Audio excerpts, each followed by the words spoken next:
Ruto our president ambaye amekuwa mzuri na focus na watu yake na nini, umeingia umechanganya kila kitu. Sasa hiyo ndio unatawala. Hata isipokuwa president asikia amekataa na Kibiki, wao walikuwa watafuta candidate wako. Viti ya PS nasikia umepata. Welcome to Home of Politics, ladies and gentlemen, and if you are here for the first time, remember to hit the subscription button, like my videos, leave a comment in the comment section. Do not forget to like, share it widely with your friends on other platforms so that it can go viral. My good people, after the impeachment of the deputy president, now the blame games have shifted from the MP who tabled the impeachment to the MPs in the parliament who passed the impeachment, from the Senate, and now the blame is on Raila Odinga. Some of the allies who are close to Rigathi Gachagua are bitterly complaining that the problem with Raila Odinga, whenever he enters a government, problems starts with him because they feel like Raila Odinga is an opportunist who is fighting for his own benefit, and he is fond of bringing distractions. I do not know if this one is true or the facts, but this is how the rumors are coming about. On the other side, some of the allies of Raila Odinga are defending him very much because they feel like they are just ratifying his name, yet he is not in the government because of these allegations, but he is right now focusing on the AUC chairmanship. You told us not to guza mlima and we listened and we respected your opinion. Lakini kama umeguza Raila, sisi tunaguza mlima. You touch Raila, we touch. Like me, I do not sign that petition. The moment Wamaua touch Raila, I looked for the list and I've already signed. And our brothers and sisters from Mount Kenya told us musiguze mlima. Baba yako alikuwa na Kenyatta wakakosana. Raila Odinga akakuja kwa KANU. Tukaomba kita secretary general karibu amalize KANU. Akakuja kwa Kibaki akasema Kibaki tosha. Muda mdogo wakapigana. Ana kabla hata kufika kwa Kibaki wakapigana na Matiba. Hao wote ni Wakikuyu wanapigana nao. Akakuja kwa Kibaki akapigana na Kibaki. Karibu kuangusha Kibaki serikali yake. Akakuja kwa Uhuru karibu apoteze Uhuru. Sasa tulikuwa very silent tukifanya kazi yetu mzuri na president wetu. Ule tulichagua. Umekuja umepasu umeingia ndani. Earlier enough, these MPs had just decided to warn these people who were talking ill about Raila Odinga. One of them is Millicent Omanga, who has been very vocal about defending Raila Odinga. And she says that if you touch Raila Odinga, then we will touch Mlima. And so it is becoming something like it is a cold war whereby everyone is defending their side, everyone is defending their own leader. And we do not know if this narrative will end because Raila is being negated so much that whenever he enters a place, things are scattered. And whenever things are scattered, he always finds peace by himself and he occupies the space. How is this possible? Otherwise, you can give me your opinion in the comment section so that we can analyze this one together. My ladies and gentlemen, this Kimani Ngunjiri is counting for us a lot of government that have been in Kenya, and we see he is narrowing down again to tribalism, whereby he is saying that Raila Odinga, since he is a Luo, he is having problem with Kikuyu leaders.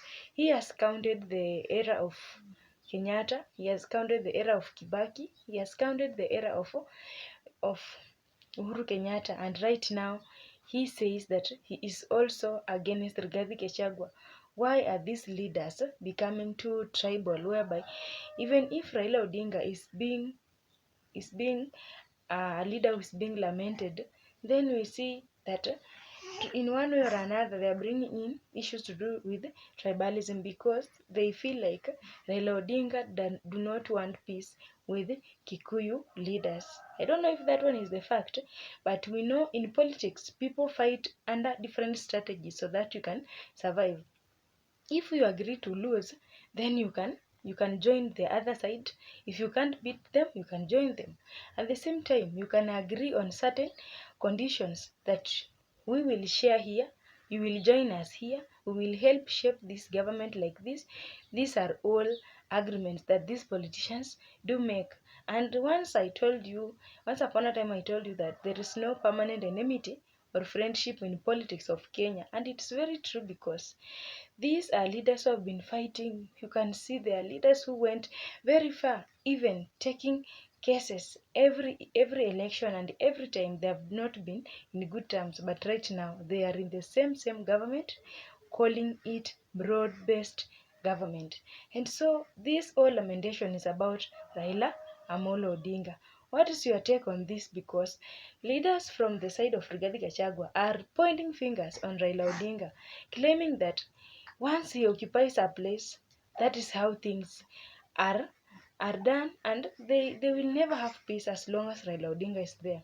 And we know very well that Raila Odinga is a leader who comes on the table, he negotiates for his party, he negotiates for his insiders, and at the same time, when he negotiates, when they agree, he will never have a problem with the government. Of course, he is the official opposition leader, but right now he has been chosen as an AUC candidate who will be representing Kenya.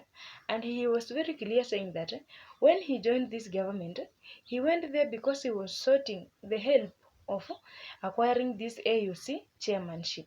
After that, we had had a lot of suspicions, starting with this, I don't know, it is Nyeri governor called Mutahi Kahiga, telling us that kama ni mbaya, they need their place, and they are feeling like some leaders from the Rift Valley and the lake side, they are coming to occupy their position. I don't know why they were suspicious. Another leaders came saying that they could not have included this Mzee in the government simply because they know that his history in the past is known of destruction of a government. And right now they are blaming Raila Odinga on the consequences that have fallen upon Rigathi Gachagua. Now my big question is, how does Raila Odinga associate himself, or how does Raila Odinga relate with these allegations that, or this allegation that the impeachment motion were tabled upon to impeach Rigathi Gachagua? For example, he was accused of the issues to do with tribalism, championing for issues of Mlima instead of the whole nation. Another one, he was accused of money laundering from the office of the deputy president. And it is true, you saw some of the evidences that were tabled on the Senate. Another allegation, he was accused of bringing of colliding with the cartels in the coffee and tea sectors, or in the agricultural sectors, to bring in the issues of corruption, to eat the money of the farmers from the agriculture. How does Raila Odinga have to do with these allegations? Did Raila Odinga force Rigathi Gachagua to speak about the issues of Mlima Kenya? Was he in the office of the deputy president to allocate the money for the budget? Was he there when these tenders were being given, maybe illegally? Raila Odinga has nothing to do with the impeachment of this deputy president, not unless these people have just developed hatred towards Raila Odinga because he has been failing elections every year. And it really surprises me when these people are shifting the blames to Raila Odinga. Maybe it can be associated with other problems that are being brought around. But you can even hear this Kimani Ngujiri saying that Raila organized his own Gen Zs to go to the protest. We really know that, according to the DCI reports, these Gen Zs who were protesting, destroying their properties everywhere, they are being associated with the Mount Kenya. And it is a verified report from the DCI and the security of Kenya. And so bringing in Raila Odinga, it really brings shame, and I really pity this old leader, because right now he's just focused on chairing the AUC seat. If he can at least win that seat, because I've been losing in Kenya, and maybe he can win on the African seat in general. And so, ladies and gentlemen, do you agree with this allegation that these insiders of Rigathi Gachagua are bringing in, that Raila Odinga is to blame all the way? How does he relate with the allegations that that was the grounds to his impeachment?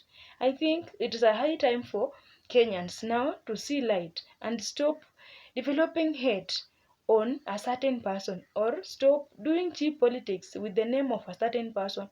Afterwards, wanamruka, they use his name to be soiled so that they can gain popularity. I think there it is not good. The insiders of Rigathi Gachagua should take another course to defend him, but do not soil another person's name, because right now Raila Odinga is very silent. He's not even talking about the Kenyan politics.